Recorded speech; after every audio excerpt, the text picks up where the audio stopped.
school of hypnotic rhythm, until you discovered how to force me into making this confession.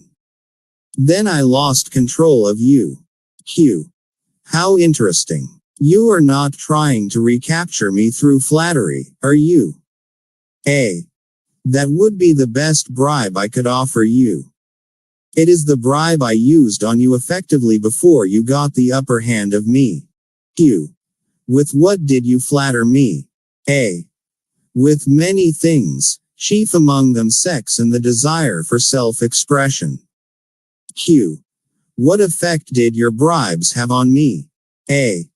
They caused you to neglect your major purpose in life and started you to drifting. Q. Was that all you did to me through your bribes? A. That was plenty. Q.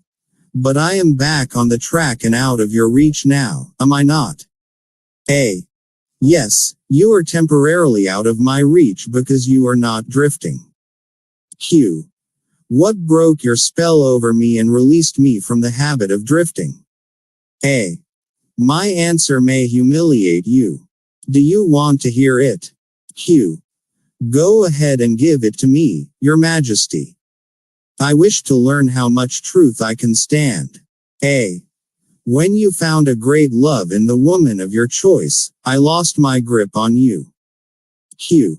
So you are going to accuse me of hiding behind a woman's skirts, are you? A. No, not hiding. I wouldn't put it that way. I would say you have learned how to give yourself a solid background with the embellishment of a woman's mind. Q. The woman's skirt has nothing to do with it then. A. No, but her brain does. When you and your wife began to combine your two brains, through your habit of masterminding, every day, you stumbled upon the secret power with which you forced me into this confession. Q. Is that the truth, or are you trying to flatter me again? A. I could flatter you if I had you alone, but I cannot flatter you while you have the use of your wife's mind. Q. I am beginning to catch on to something important. I am beginning to understand what was meant by the writer of that passage in the Bible which says substantially, when two or more meet together and ask for anything in my name, it shall be granted. It is true, then, that two minds are better than one. A. It is not only true, it is necessary before anyone can continuously contact the great storehouse of infinite intelligence wherein is stored all that is, all that ever was, and all that can ever be. Q. Is there such a storehouse? A. If there had not been, you could not now be humiliating me with this silly forced confession. Q. Isn't it dangerous to give this sort of information to the world? A. Sure, it is dangerous to me. If I were you, I would not give it out. Q. Let us get back, now, to the technique through which you fasten on your victims the habit of drifting. What is the very first step a drifter must take to break the habit? A. A burning desire to break it. You of course know that no one can be hypnotized by another person without his willingness to be hypnotized. The willingness may assume the form of indifference toward life generally, lack of ambition, fear, lack of definiteness of purpose, and many other forms. Nature does not need one's consent in order to place him under the spell of hypnotic rhythm. It needs only to find him off guard, through any form of neglect to use his own mind. Remember this. Whatever you have, you use it or you lose it. All successful attempts to break the habit of drifting must be done before nature makes the habit permanent, through hypnotic rhythm. Through this same law of hypnotic rhythm, nature will also fix permanently positive thoughts of opulence and prosperity. Perhaps you will better understand the working principle of hypnotic rhythm if I tell you its nature is to fix permanently all habits whether they are mental or physical. If your mind fears poverty, your mind will attract poverty. If your mind demands opulence and expects it, your mind will attract the physical and financial equivalents of opulence. This is in accordance with an immutable law of nature. Hill first wrote about the law of attraction in the March 1919 issue of his Golden Rule magazine. Within the last decade, this immutable law of nature has been popularized around the world by the resounding success of the book and movie The Secret. Hugh did, the writer of that sentence in the Bible, "Whatsoever a man soweth, that shall he also reap," have in mind this law of nature. He could have nothing else in mind. The statement is true. You can see evidence of its truth in all human relationships. Q. And that is why the man who forms the habit of drifting through life must accept whatever life hands him. Is that correct? A. That is absolutely correct. Life pays the drifter its own price, on its own terms.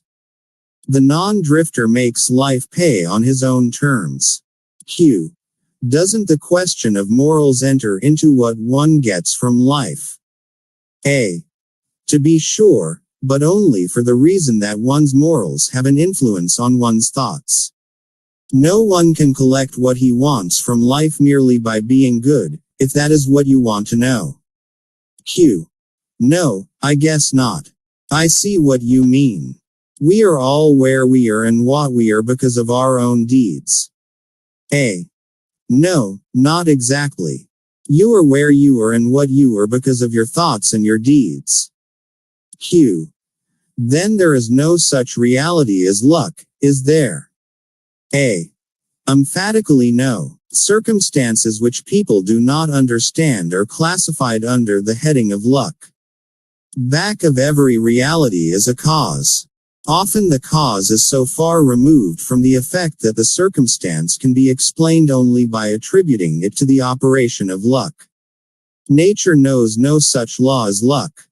It is a man-made hypothesis with which he explains away things he does not understand.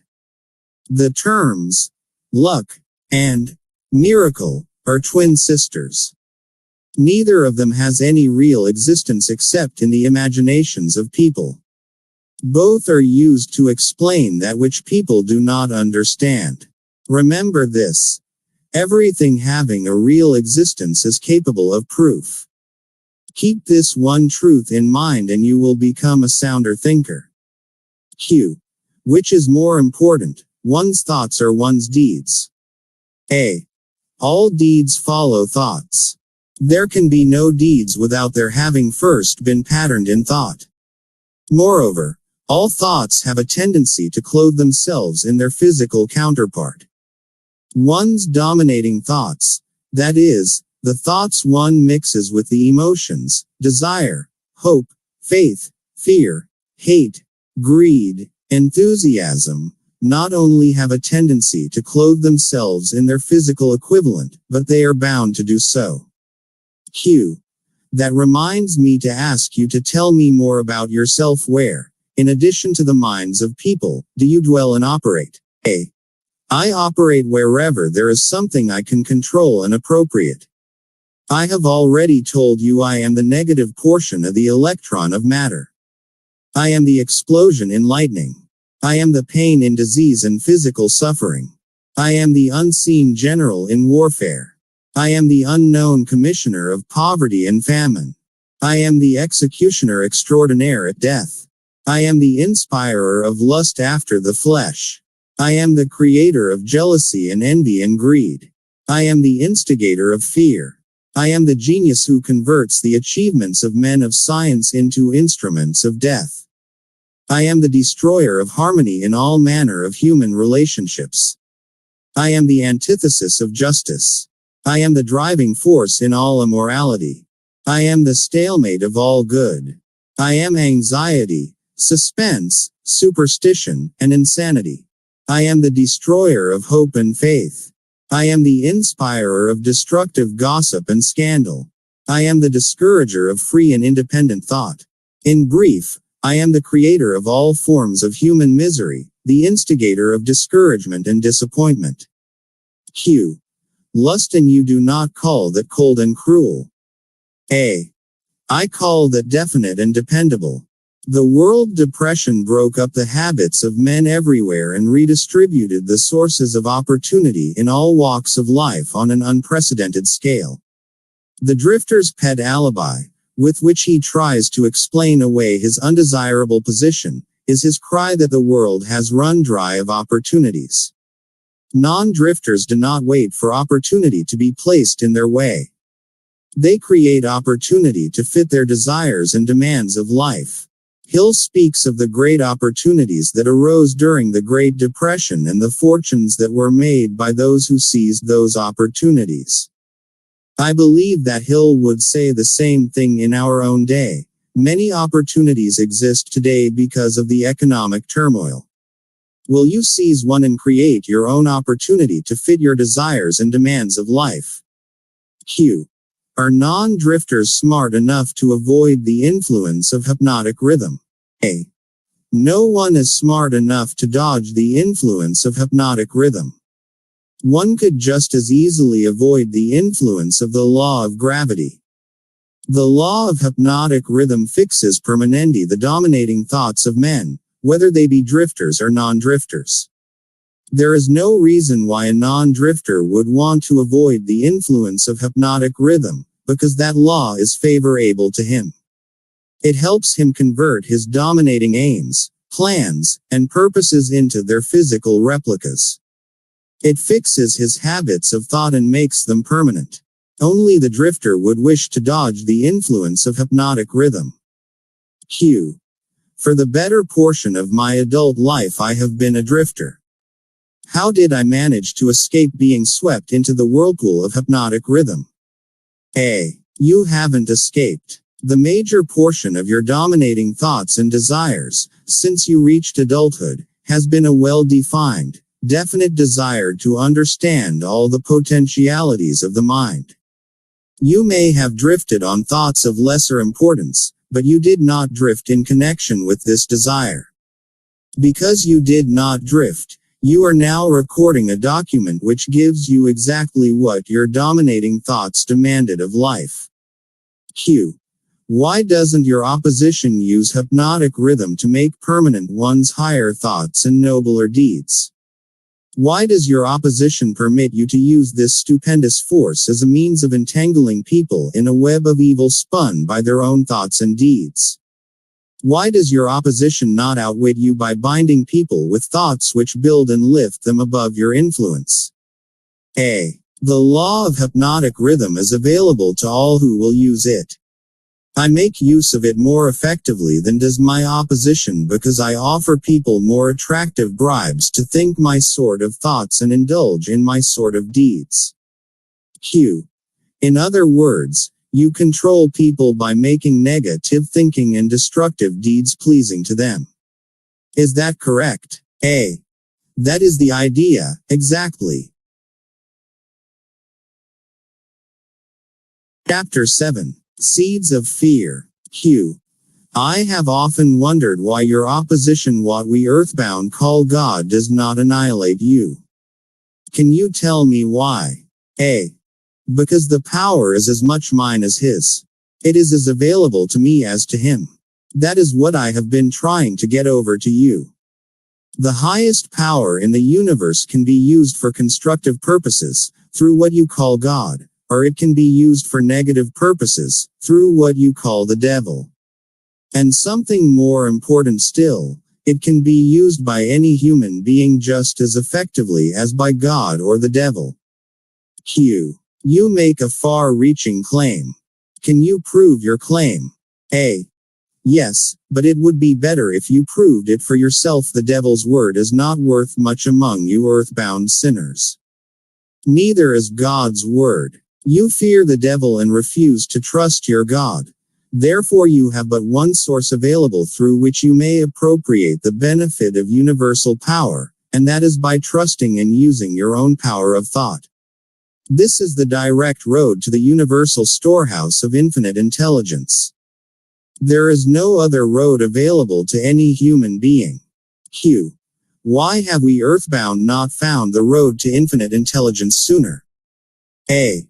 Because I have intercepted you and led you off the path by planting in your minds thoughts which destroy your power to use your minds constructively. I have made it attractive to you to use the power of infinite intelligence to attain negative ends, through greed, avarice, lust, envy, and hatred. Remember, your mind attracts that which your mind dwells upon. To divert you away from my opposition, I had only to feed you on thoughts helpful to my cause. Q. If I understand what you are saying, you are admitting that no human being need fear the devil or worry about how to flatter God. A. That is it precisely.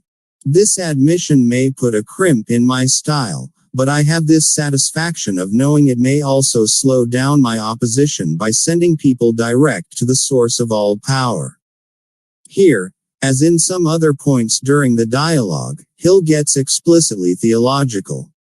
Using the devil as a foil and letting words come out of the mouth of the symbol of evil, Napoleon Hill can lay out his thoughts and feelings about God's infinite intelligence as the ultimate source for his overall philosophy of success. Q. In other words, if you cannot control people through negative bribes or fear, then you wish to kick over the entire apple cart and show people how to go directly to God. Are you, by any chance, in politics too? Your technique seems frightfully familiar. A. Am I in politics? If I am not in politics, who do you believe starts depressions and forces people into wars? Surely you would not lay this at the door of my opposition. As I have already told you, I have allies in all walks of life, to help me in connection with all human relationships. Q. Why don't you take over the churches and use them outright in your cause? A. Do you think I am a fool? Who would keep alive the fear of the devil if I subdued the churches? Who would serve as a decoy to attract the attention of people while I manipulate their minds if I did not have some agency through which to sow the seeds of fear and doubt? The cleverest thing I do is to use the allies of my opposition to keep the fear of hell burning in the minds of people. As long as people fear something, no matter what, I will keep a grip on them. Q. I am beginning to see your scheme. You use the churches to plant the seed of fear and uncertainty and indefiniteness in the minds of people. These negative states of mind cause people to form the habit of drifting. This habit crystallizes into permanency through the law of hypnotic rhythm. Then the victim is helpless to help himself. Is that right? Hypnotic rhythm, then, is something to be watched and respected. A better way of stating the truth is that hypnotic rhythm is something to be studied, understood, and voluntarily applied to attain definite desired ends. Q. If the force of hypnotic rhythm is not voluntarily applied to attain definite ends, may it be a great danger? A. Yes, and for the reason that it operates automatically. If it is not consciously applied to attain a desired end, it can, and it will, operate to attain undesired ends. Take the simple illustration of climate, for example. Anyone can see and understand that nature forces every living thing and every element of matter to adjust itself to her climates. In the tropics she creates trees which bear fruit and reproduce themselves. She forces the trees to adjust themselves to her scorching sun, else she forces them to put out leaves suitable for protection against the rays of the sun. These same trees could not survive if removed to the Arctic regions where nature has established an entirely different climate. In the colder climate she creates trees which are adjusted to survive and to reproduce themselves, but they could not survive if transplanted in the tropical regions. In the same manner, nature clothes her animals, giving to those in each different climate a covering suited to their comfort and survival in that climate.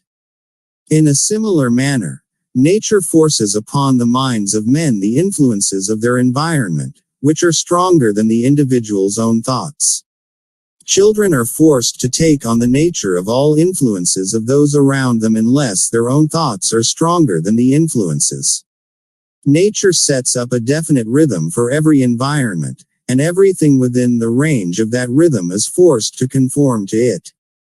Man, alone, has the power to establish his own rhythm of thought providing he exercises this privilege before hypnotic rhythm has forced upon him the influences of his environment. Every home, every place of business, every town and village and every street and community center has its own definite, discernible rhythm. If you wish to know what a difference there is in the rhythms of streets, take a walk up Fifth Avenue, in New York, and then down a street in the slums. All forms of rhythm become permanent with time. Q. Does each individual have his own rhythm of thought? A. Yes. That is precisely the major difference between individuals. The person who thinks in terms of power, success, opulence, sets up a rhythm which attracts these desirable possessions. The person who thinks in terms of misery, failure, defeat, discouragement, and poverty attracts these undesirable influences.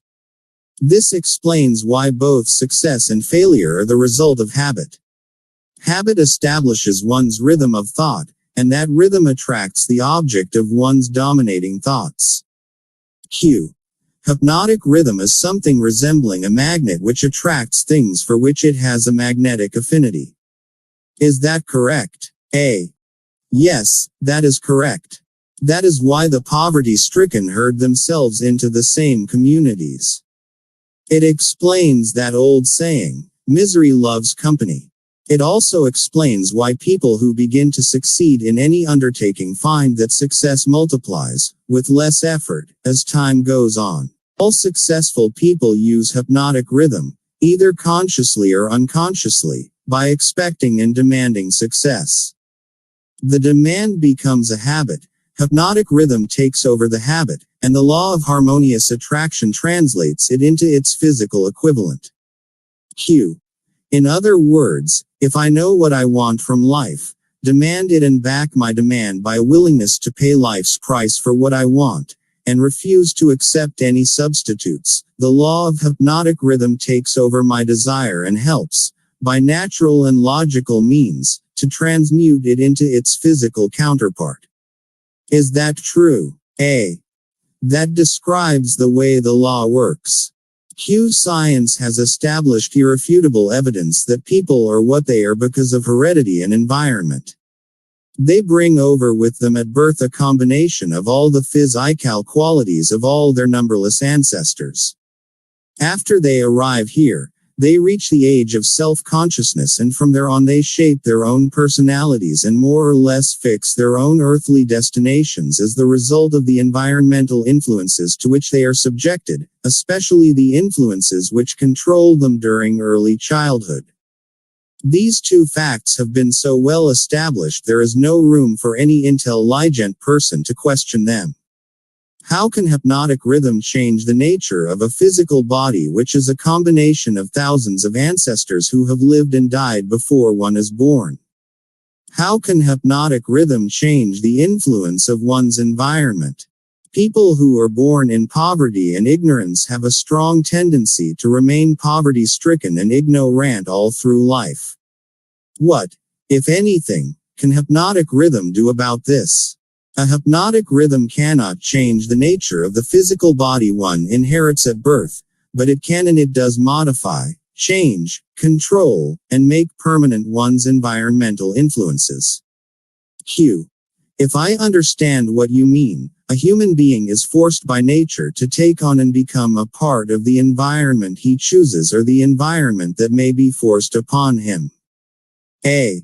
That is correct. But there are ways and means by which an individual may resist the influences of an environment he does not wish to accept, and also a method of procedure by which one may reverse the application of hypnotic rhythm from negative to positive ends. Q. Do you mean that there is a definite method by which hypnotic rhythm can be made to serve instead of destroy one? A. I mean just that. Q. Tell me how this astounding end may be attained. A. For my description to be of any practical value, It will be necessarily lengthy because it will have to cover 7 principles of psychology which must be understood and applied by all who use hypnotic rhythm to aid them in forcing life to yield that which they want. Q. Then break your description into 7 parts, each giving a detailed analysis of one of the 7 principles, with simple instructions for its practical application. I have always been fascinated with how Hill's mind works. After building a case for impending doom, he now reveals the lifeline for anyone seeking success. This is a critical turning point. As you read further, will his 7 principles capture your imagination, as they did mine?